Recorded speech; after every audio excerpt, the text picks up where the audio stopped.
Welcome to Do It for the Gram, an Enneagram podcast with your host, certified Enneagram coach, Milton Stewart, where we do it for the Enneagram, not Instagram. We make moves to improve our lives and those in our communities. So this episode starts our series on subtypes. It's been a long time coming for sure, but I'm super excited to talk about subtypes. So before you listen to this episode, you're going to need to understand the instincts and the passion for your number. So if you haven't listened to the episodes before this one on instincts and passion, go ahead and check those out before you check this one out, because in order to get a better understanding of what's happening in your subtype, you really need to know what's happening in your dominant instinct, and you need to understand what your passion of your number is, and they kind of range throughout your emotional patterns in life. So intro music, let's get it, because we're about to get into it.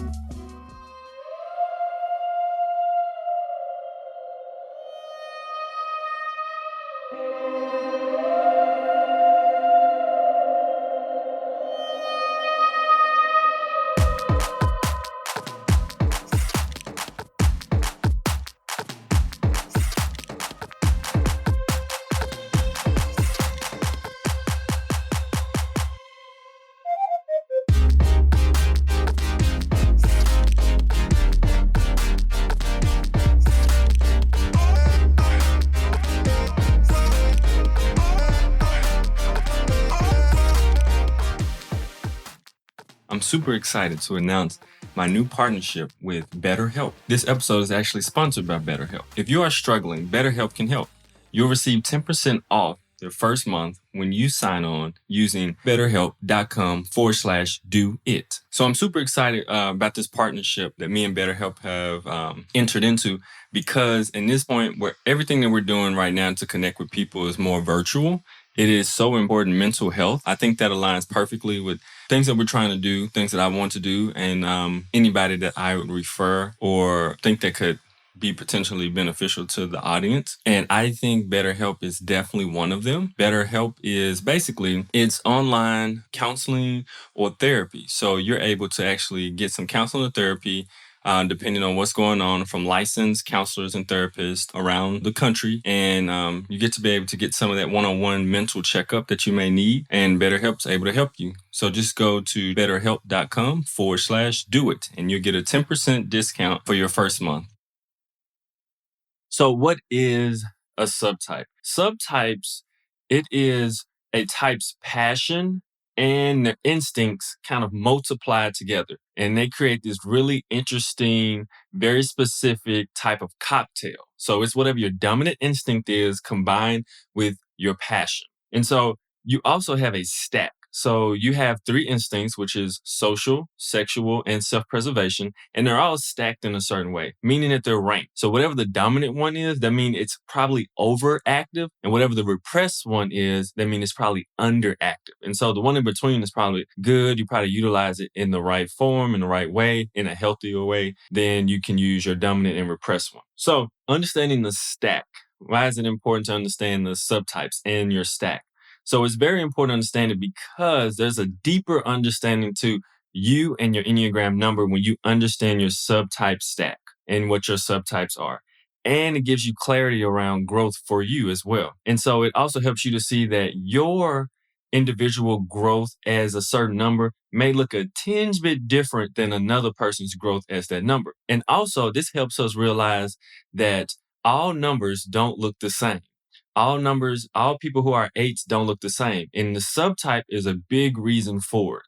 Okay. That's a huge reason for it. Some types look like they're what we call counter types. And what that means is that they internally have the same underpinning issues and struggles and challenges of all of that number. But on the surface, they respond to it differently. They respond in a counter way than the other 2 subtypes do. So understanding the stack a little bit better, if your dominant instinct is on top and it's this one, there's a message in it. So for instance, if you're self-preservation and it's your dominant one, you have this feeling instinctually that I'm always in danger. There's always fear there. And as a self-pres person who's dominant in that instinct, it took me a while to realize that.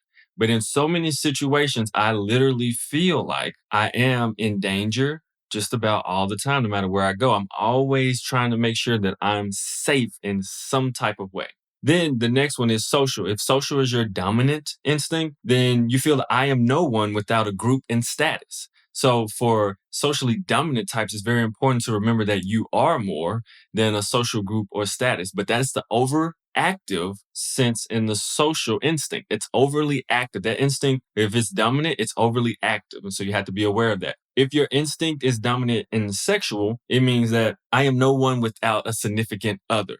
And so it's very important for you to understand who is sexually dominant, that in order to be somebody, it's that you are valuable regardless of who you're with or regardless if you have a significant other with you or not. So you have to be aware of that. Remember, the instinct is overactive if it's your dominant one. We got to be aware of that. So if it's your bottom instinct, aka your repressed one in your stack, for self-preservation, it means my life is not important. So if you have a repressed center that is self-preservation, you have to watch out, because that means that you don't treat yourself with the proper self-care, because somewhere in your instincts, a lot of times unconsciously, you don't believe your life is that important. For social, it is I don't trust others, groups, causes, the collective, and humanity. So if that's your repressed one, you have to watch out for that, because there's a natural inclination not to trust any type of group or big cause or collective or humanity. So you have to watch out, because it's underactive. It's not in a healthy place. It's only looking at all these things are really bad, so I'm not going to join them, and looking at the negative sides of anything that could be collective or group effort. And then if your repressed center is sexual, then I am not interesting or attractive, and intimate relationships may not be for me.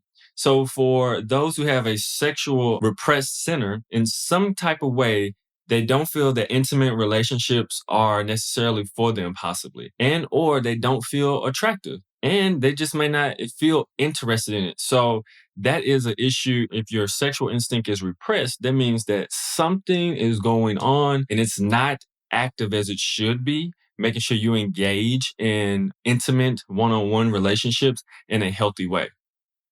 All right, so let's dive into the type 8. Remember, the eight's passion is lust.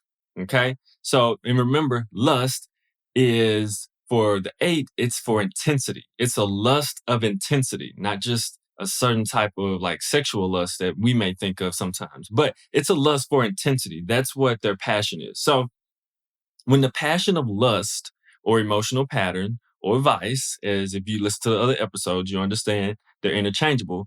When the passion of lust entangles with the instinct of self preservation, you get a lust for material security and material needs. And so this person can easily make things happen because they have a high intensity as an 8 and they have this lust for intensity. But their highest is self-preservation, meaning that they need material needs. It is a extremely, very direct, straight drive to get what they want and what they need. So they are able to make things happen. They make things happen. It's not even a question to it. And so they're extremely direct. I mean, very, very direct when it comes to trying to achieve the things that they want. And things that they need to get or feel they need to get. They're a little more quiet, more self-contained, and can look 5-ish, which is interesting. This 8 is not necessarily the big boisterous one that like uses their sound and uses their body movements to take over the room. This 8 has a big presence, though is more self-contained and can seem 5-ish, seeming like in rooms that they are thinking, planning, maybe even plotting, but they have a much more self-contained body language to them, but still a lot of it. And they have much power, but they don't feel the need to talk about it a lot. They don't have a sense that they need to express it to other people and say that they're big and these different things. They just bring their presence to a room wherever they are. They're good. Matter of fact, I feel like they're great at bargaining and bartering with people. They are masters at bartering and bargaining, especially getting things that they feel they need and or those really, really close to them need. They are amazing for finding deals and getting bartering and bargaining with people to get what they need. And honestly, sometimes, a lot of times, getting the best of the situation and maybe even the person, to be honest. This 8 is also the most defended and the most armed 8. So by most defended and armed, what we're really talking about is the fact that when it comes to resources, when it comes to protecting themselves, when it comes to all these different things, they're the most defended and the most armed. They are ready for if anything happens. Because remember, self-preservation, they're still the instinct of self-preservation still has a tinge of fear in it. So it's just wanting to be prepared for stuff. So this 8, along with their intensity, is ready for almost anything that can come or will come. They have this sense of always being ready to protect and defend themselves. Always. It's harder for this 8 to express their vulnerability too. As it is for all 8s, it's really hard to get to the vulnerable level, but it's very hard for the self-preservation instinct dominant 8 to get to their vulnerability. And part of that is because of, like I said before, the fear on top of already not of that being a place where they don't want to go, but it's a very fearful and scared place of them really being afraid to be hurt by somebody if they let people in. So it's really hard for this one to express vulnerability. They don't share much with many people. So they have a really small circle of people that they share things with, not even just close things, but things in general. For sure. When they feel protective of others, it is in a small group. Like I said before, they are protective, just like all 8s are protective to a certain degree. But this 8 is protective to their small unit. There's not a big unit or big cause necessarily that they're super protective of. But when you talk about like super protective, like become extremely aggressive or extremely assertive about, it is that small circle that they have in themselves. They can create dependency in others through their control and protection. This is one thing that 8s have to watch out for, especially self-preservation 8s, is that they can actually create dependency in other people. And so that's in relationships because people get used to them being in control and protecting them. And the issue is after that has gone on for a long time, one or two things happen. Either the 8 gets tired of doing it for the person, even though that's how the relationship was set up, or the other person gets tired of the 8 doing so much control and so much protecting of them. And so it creates a rift in the relationship, right? And then they both still think they're the right in a certain situation. But at the same time, the relationship was set up in such a lopsided way that now it's very toxic. And now everybody thinks that they're right, especially the 8 thinks they're right. Like, I've been doing this for so long. I've been protecting this person, or this person doesn't do anything. But the relationship was set up that way. And that's the issue. And then these 8s at the same time, as we know, vengeance can be which vengeance is the fixation of the 8. They can actually seek vengeance without necessarily knowing why. This is the other 2 8s. They definitely know when they're going to be vengeful, why, and what's going on. But the self-preservation 8, because their emotions have been locked away so harshly or not really dealt with or covered in strength and anger, they have way less access to knowing what's going on with their heart. So when they become vengeful because they're mad at somebody or really upset, it's hard for them sometimes to even know why they're becoming vengeful towards someone or if they're doing something. And so they have to really be aware of that. That's an unconscious thing that these 8s can actually do by mistake, unconsciously. But it can be conscious as well, obviously. And then these 8s are more aggressive than social 8s, but less charismatic than sexual 8s. And so they're not as aggressive necessarily at onset in the beginning as the sexual 8, but they are more aggressive than the social 8 for sure. They also have a tendency to make their own rules and care less about the social atmosphere. So even though these 8s understand what's going on in the social atmosphere, they could really care less about it. Doesn't mean that they are antisocial or anything, but it is not the biggest thing on their mind to deal with of how I should respond in this social situation, even though they know how to navigate it. And so those are some of the things about the self-preservation 8 that differentiates it from the other ones. The social 8 is the counter type.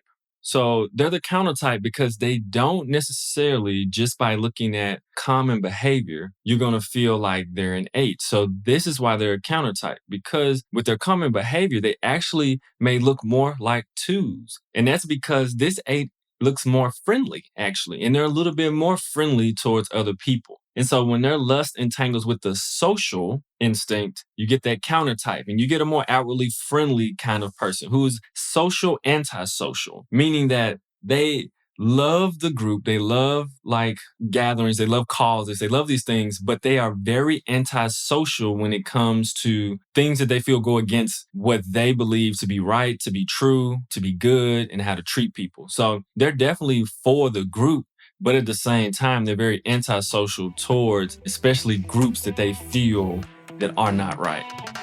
Does your workplace stink because the culture sucks?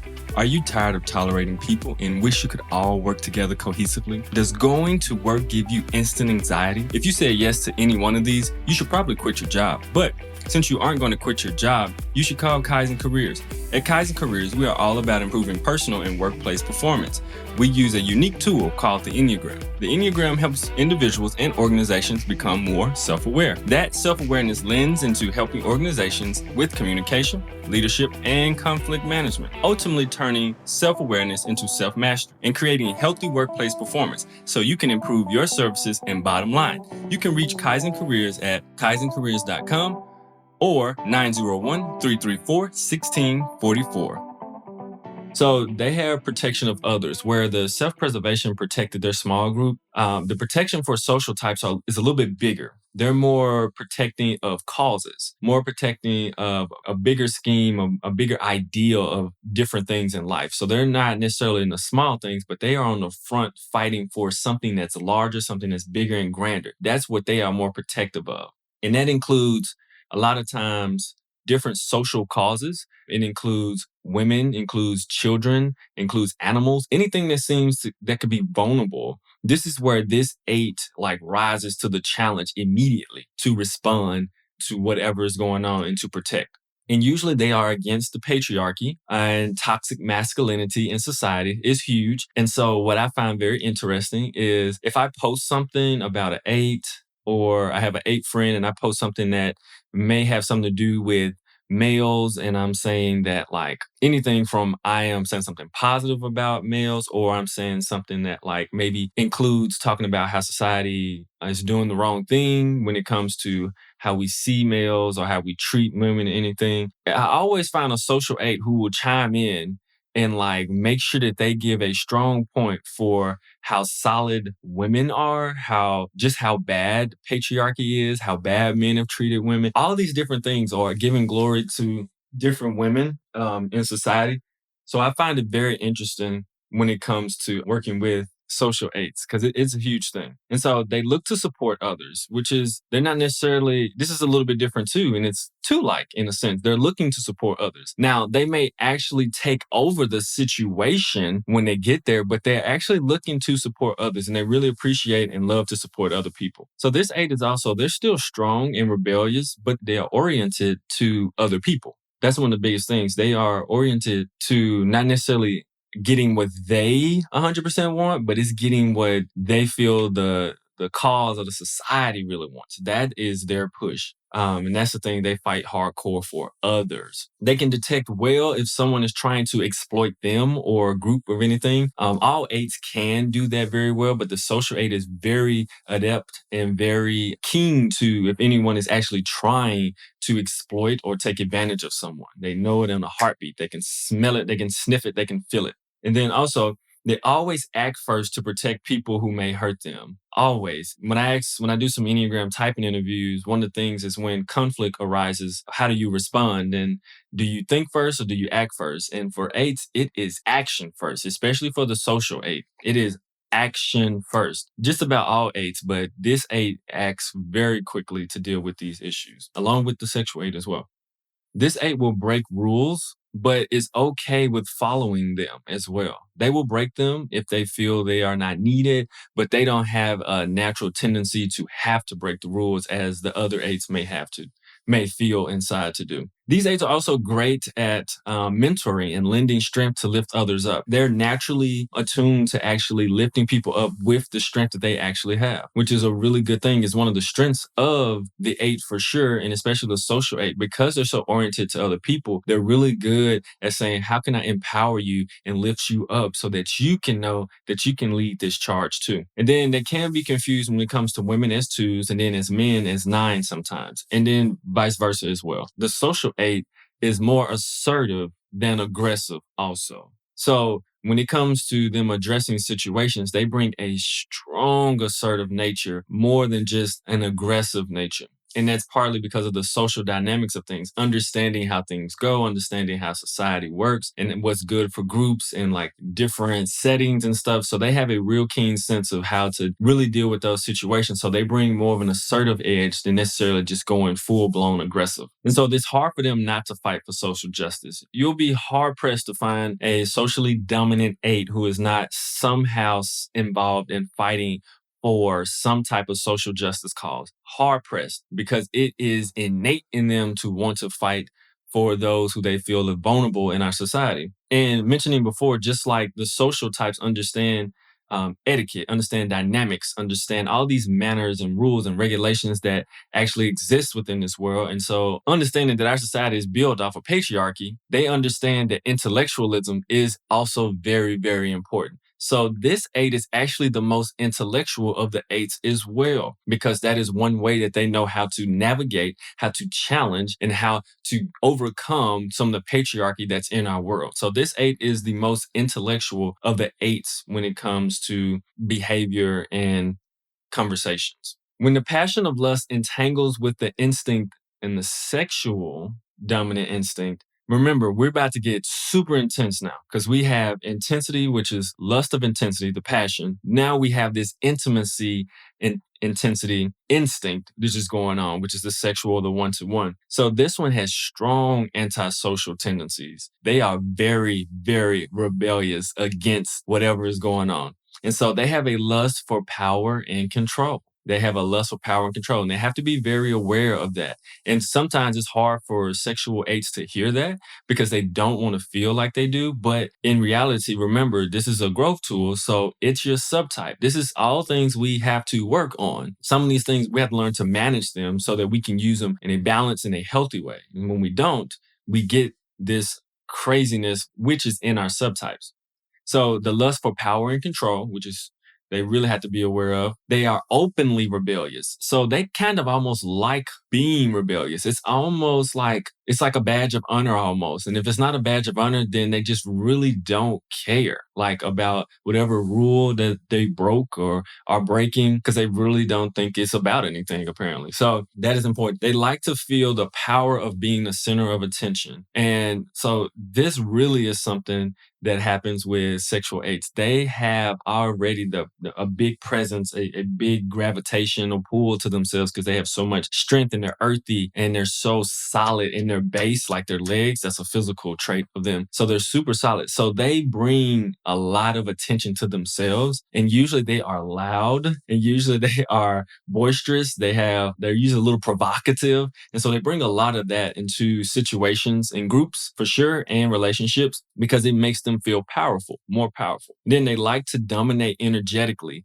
and they tend to dominate conversations. I've interviewed sexual eights at different times and had conversations with them, and they will dominate it. They will just keep going, and I'm just listening and just listening like, okay, cool. Let me ask you a really deep question, make you pause and ponder real quick. Let's get past this, some of this facade of all this talk and this strength, and let me get to some of that vulnerable, soft-hearted stuff, because that will slow an eight down. But what's interesting about this eight, though, is that this eight is the most emotional eight. They are the most rebellious, but they're also the most emotional. You're more likely to see this eight cry over a social or self-preservation eight. This eight is the most emotional and they're okay with crying. They cry and then they wipe their tears and they go back to being as fierce as they can be.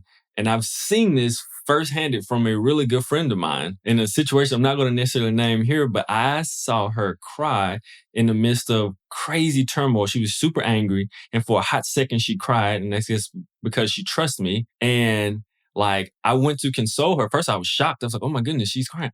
And I went to console her. And it was not even like 15 seconds before she was like, okay, good, leave. I'm good now. They're not going to see me cry. And then she went right back to moving and like doing everything, like being very strong and using that anger to fuel her to do and finish up the task that we had to do. But it was crazy. It was so abrupt. It was like, woof. I was like, whoa. I was like, I didn't see that coming. And it really threw me off for a second. But as I understand subtypes deeper and deeper, I understand that that makes sense, right? So it makes total sense because the sexual eight is the most emotional as well as the most rebellious. And so they have lots of energy for relationships, lots of energy for relationships that they have in their life. But they also have to remember as an eight, the control portion is tricky because they can control relationships and people that they love. And it becomes really hard in those relationships, especially when they are so intense and they're controlling in their relationship. And then also, this eight is not very contained, as in the self preservation one is very contained for the most part. This eight is total opposite. It is not contained. When you talk about body language and containing, like their body language says a lot. It's kind of big, it's louder, and people can see it and notice, and they're totally okay with it. It doesn't bother them at all. And so this one is very quick to action, and they are passion over contemplation or intellectualization. And so unlike the social eight who is more intellectualized when it comes to communicating, the sexual eight would prefer to communicate through passion than contemplation and intellectualization. So if you were in an argument with this eight, it's going to come across more points that have dealing with like the passion of why what they believe you doing is wrong and what they are doing or the cause they want is right. Whereas if you were to argue with a social eight, it's going to come across strong, but it's going to have an intellectual deepness to it as well. Hi, I'm super excited to tell you about a partnership I just joined in on. As an Enneagram coach, I understand the Enneagram helps in all different aspects of a person's life. A part of that journey can only be helped sometimes by someone outside of themselves, someone in the profession of counseling or therapy. So that's why I partnered with BetterHelp.com. BetterHelp is basically a virtual way to contact and be in connection with counselors and therapists around the country. And at this time that we're going through socially being distant and a lot of being trapped in our houses or different things, even though it can be wonderful, a lot of times we may need to express something that's going on, or things may be arising inside that we don't understand how to deal with. And so BetterHelp is a wonderful, affordable way to receive therapy and counseling in your home virtually. So if you are struggling, BetterHelp can help. You'll receive 10% off your first month when you sign on using betterhelp.com/doit. That's DOIT. So this information will be in the show notes, but this is a way, if you do need some help, mental help and working through things, some emotional things, BetterHelp can definitely help. The sexual subtype of the eight also wants to have power and control over the room and the people in the room. And when they're like running a classroom, when they're running a situation, these people know how to command power and they want it in a classroom or in any different space. This is huge for them to have it. Whenever they walk in a room with different people, they expect to have some power in that place a lot of times. And so it's really hard for them not to be in control. It can be very difficult for sure, especially if you think about the instincts. Remember that they are animalistic. So if they're triggered, then it's really hard for the eight not to control the room. Extremely hard, because now you have your passion at work and your instinct. Oh my goodness, it's so much going on. It's so much energy. So it's really hard for them not to control rooms a lot of times. And then they can look obsessively for love, sex, and pleasure as well. So this is where lust goes into the definition that most people probably know it as in our society now, that this eight can really go after sex and love and pleasures that they want in life. They have a big appetite for, similar to certain sevens, but they have a big appetite for and the energy to actually go and pursue it constantly. So you have to be aware and be careful of that as well. And then also, this eight is usually extremely confident in themselves and or even overconfident in the things that they know and the things that they believe to be right or to be true. So this is usually a mark that this eight is a sexual eight, is because they have this, it's kind of an overt confidence about themselves and the way they carry themselves. And this eight is most likely not to be mistyped either, because this is most likely the stereotypical eight, which people usually affix a whole bunch of stuff that may or may not be true about the eight too as well. And so those are some of the breakdowns of the different types, or the different subtypes within the eight. And then also something I wanted to mention, because I see this a lot in a lot of places I go, and I said this earlier, relationships for eights can be very interesting because we all have a way that we set up relationships, and some are a little bit more impactful and in negative ways than we would hope. And so, for instance, for the eight, and I'm thinking about twos as well, but for the eight, it can be tricky because they set up dependent style relationships where the other person is dependent on them. And so this can be troubling when they get in a relationship with a nine, a two, a four, because a lot of times the relationship was set up a certain way. This is how it was set up. And after a while, it gets old. It gets old being in their relationship the same way. The eight's like, this person don't do nothing. They have no drive, no ambition, a lot of these different things. They don't stand up for themselves, all this type of stuff. But the issue was that's how the relationship started. That is what attracted the eight to that person, is because they saw that they were vulnerable. So they was like, ooh, I got to go protect them. And then they end up liking them and end up having a relationship. But before you know it, now that person, it no longer works because the eight wants that person to be strong now. They want that person to do this because that's what they like. But then the other person is in a situation like, this is what we signed up for. You're supposed to be like this.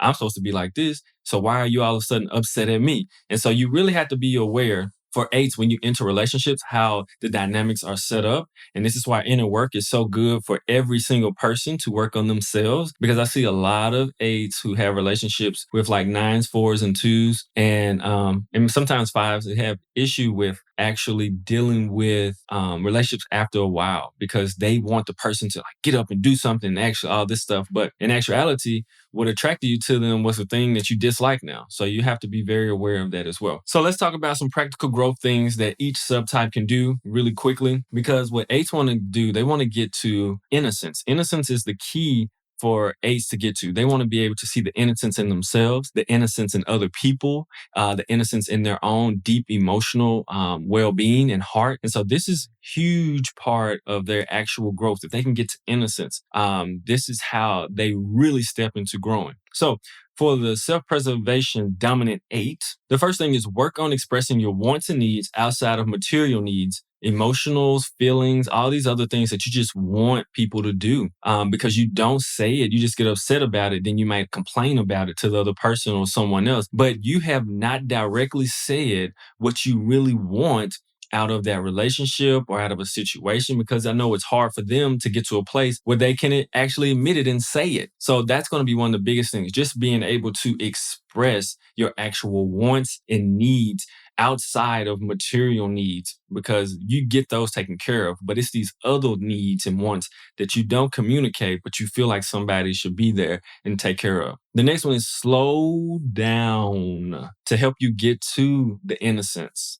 Because you're moving so fast, eights are doing so much, especially self-pres dominant, to achieve and get what they want out of life, to feel like they're having a good, great life. They move so quickly that they don't have a chance to even access the innocence within a situation, within themselves. So they don't even have a chance to, because they're moving and doing so much. So slowing down, finding ways to slow down. And I know for some eights, they just absolutely hate stuff like yoga or meditation because it's so slow. But something else you might want to do is simply like taking time to stretch, because you're doing something. But if you can do that silently and quietly by yourself and like with solitude and just stretch and get you a good 30 minutes, some stretch or something in 15, 30-minute stretch with no sound, no music, that could also be beneficial too. It's stretching your muscles and relieving things, but you're also having time to slow down some instead of just moving and doing. And then also learn to rely on others. Because eights are so good at doing and accomplishing and crushing stuff in their daily life, it can be hard for them to rely on other people. And so when they actually want people to take care of them and do different stuff, it's like impossible for other people to know when and can they do it, because the eight has somehow done it for themselves for so long, or they just have mulled over and moved too quick to allow people to actually do it. So eights have to learn to rely on other people to help them. And even though you feel like they're not going to do it, they're not going to show up, they're not reliable, you have to allow them a chance to be reliable. And then another chance if it's not. And then find the people who are reliable and let them know that I need this. And so if you can express those wants, if you can slow down and then learn to rely on others, it's going to do a major service to your growth work for self-dominant eights. All right. So to counteract this social dominant eight, one thing you've got to do the first thing is take care of yourself. We all know eights can burn out because they can just roll, they can steamroll and not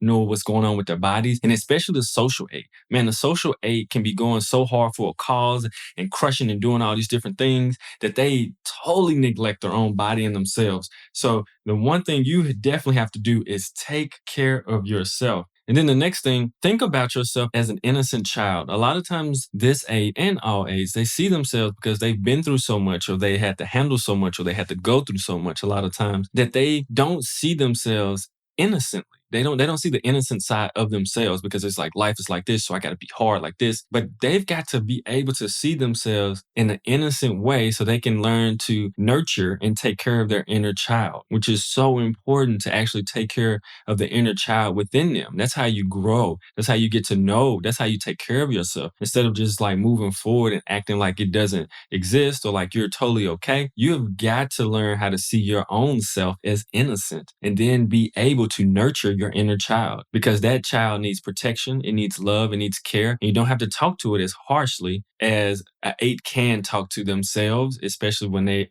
aren't getting what they want out of life or a situation. You can talk to your own self, your innocent self, very gently and encouraging to get them to move to a healthy place. And then also express your own need of love. A lot of times you're really good at dishing out the love and empowering other people, but making sure that you give your own self love, making sure that you're able to express your need for love to other people, because that can be very difficult. Remember, this one is a counter type, so they can be two-ish in some external behavior ways, meaning that they don't always express their needs and to tell people, especially that they need to be loved. And so it's going to be very important that you express this to somebody. You allow that vulnerable space so that you can express that you need love. All right, so ways to counteract the sexual dominant eight is to remember you are valuable enough without being extremely big, loud, provocative, and superior. You don't have to do all that to know that you are good enough and that you are extremely valuable. Okay. The next point, examine why you feel you need to be the center of attention. And so this can be hard because logically in our minds, we're like, that's not a good thing to be sometimes. That's what we can get stuck at.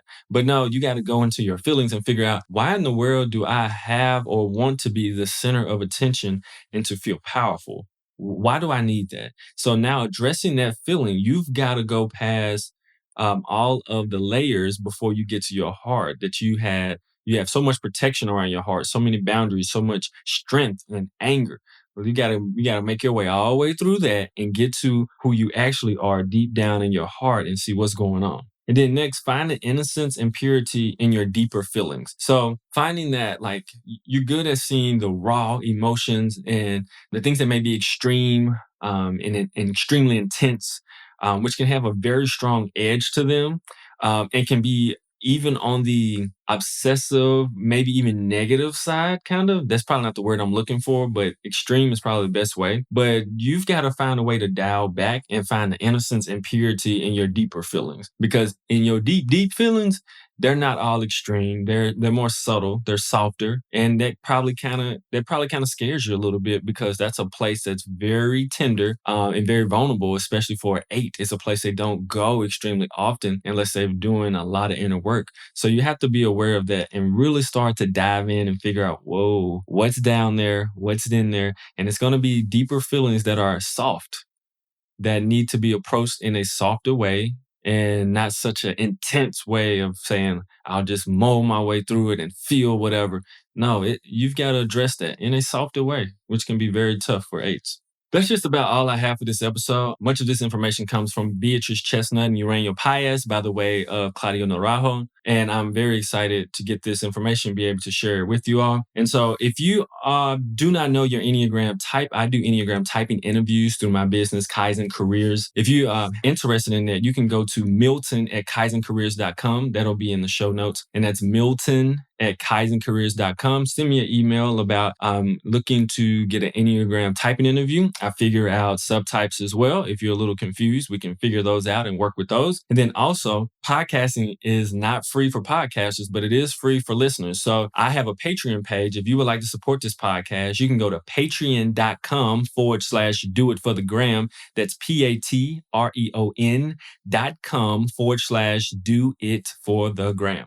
And then Also, I just started a YouTube channel. I'm super new to YouTube, but I would love for you to go subscribe. I am working on building my YouTube page, my YouTube channel, and doing videos as well as this podcast. So I'm super excited. If you could go there, that's Do It for the Gram, on YouTube, and go there and subscribe. That would be absolutely great. I am working on the quality. I have a lot to grow and a lot to learn, but I will get better day by day. And then also don't forget to subscribe to this podcast as well. And for Enneagram 8s who are listening, if you feel your instinct and your passion have triggered and now you have this subtype is going awry and going crazy, don't beat yourself up. Slow down, be a little bit more gentle and be more innocent with yourself, and do it for the gram, the Enneagram, of course. And we'll see you on the next episode. Bye.